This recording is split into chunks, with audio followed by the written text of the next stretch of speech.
Where did all your money go? Not last month, not this year, I mean, every year. Quietly, since the day you earned your very first paycheck. Because whether you realize it or not, there's an entire system designed to make sure you never quite catch the answer. Nobody really warns you about it. And honestly, they're not supposed to.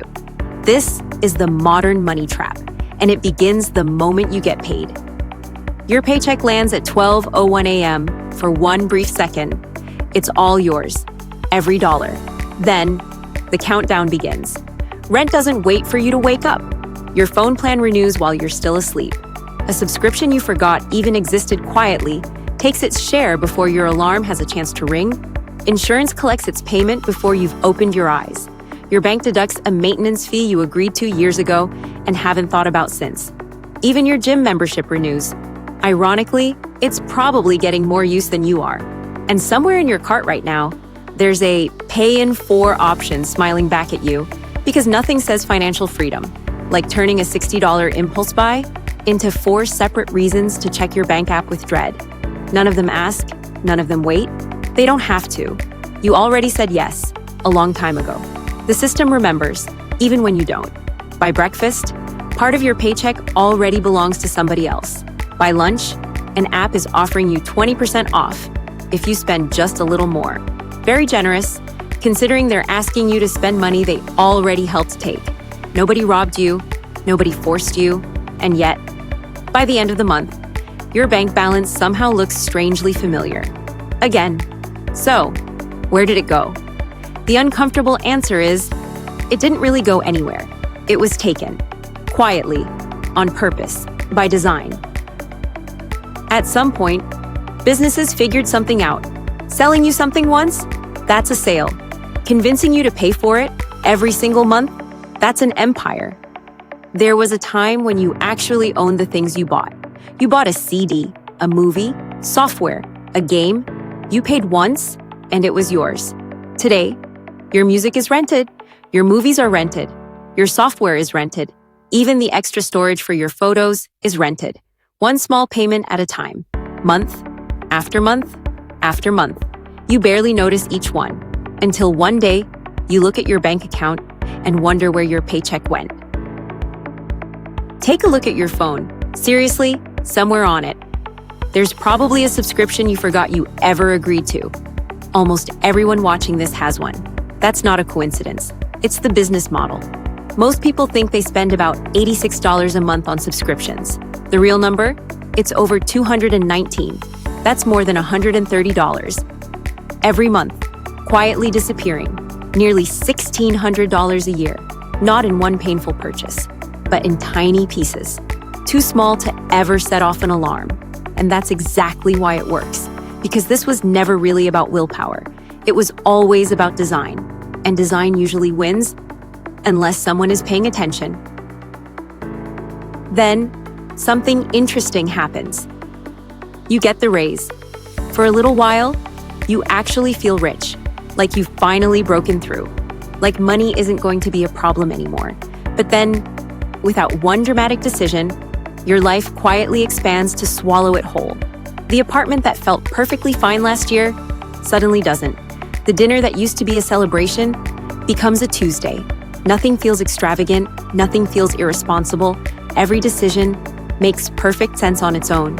You start saying things like, I deserve this, which is true. You do. Everyone deserves things. That's exactly what makes it such a good trap. It never asks you to feel bad. It just asks you to feel entitled. Once a week, forever. And that's exactly what makes it so dangerous. Because this isn't a character flaw. It's biology. Psychologists have a name for it. Hedonic adaptation. It's the reason yesterday's luxury quietly becomes today's normal. And once something feels normal, it stops feeling like spending at all.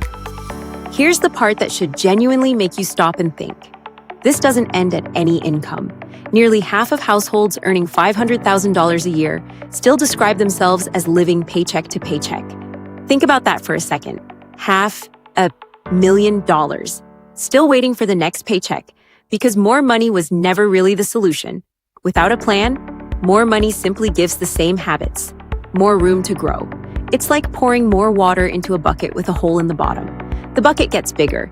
The hole stays exactly where it is. So maybe you see all this coming. Maybe you decide to do the responsible thing. You save instead. No subscriptions quietly draining your account, no lifestyle inflation, no unnecessary spending. You simply save the money. Sounds like the obvious answer. Except there's one more problem. Congratulations. You're still losing, just more slowly. 3 years ago, that grocery trip cost $15. Today, it's $20. Rent keeps climbing.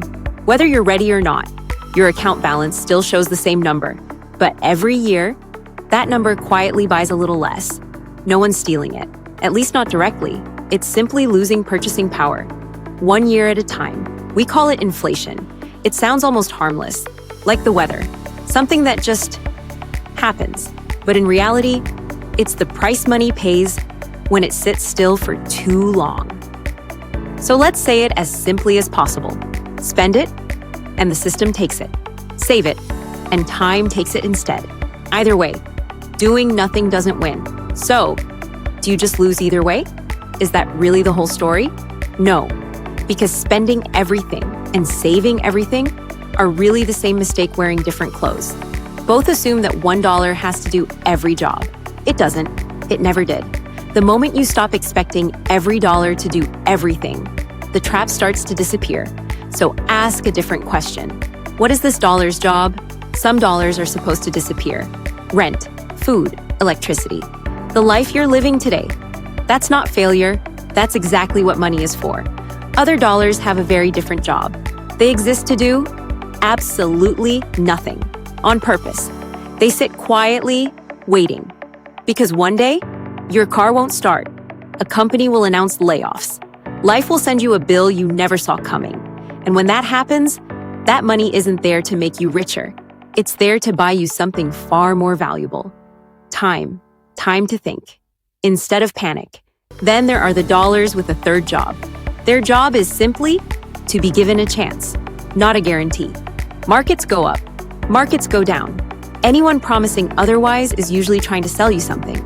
But a dollar that's never given the opportunity to grow has already lost a race it never even entered. Quietly, year after year, 3 jobs, 1 paycheck. Strange, isn't it? Almost nobody ever teaches us the difference. Because nothing about modern life benefits from you seeing your money that clearly. Every notification, every subscription renewal, every limited time offer, every countdown timer. They're all asking the same question. Can we have a little piece of your future? Now imagine 2 people, same job, same salary, same rent. They open their banking apps on the very same night. The first person asks, "How much can I spend before Friday?" The second asks, "How much of this paycheck will still be working for me 10 years from now?" Tonight, their lives look identical. 10 years later, they probably won't. And maybe that's the entire story. The world will always compete for your paycheck. It always has. It always will. The only question that has ever really mattered is whether your future was even in the room when your money got spent.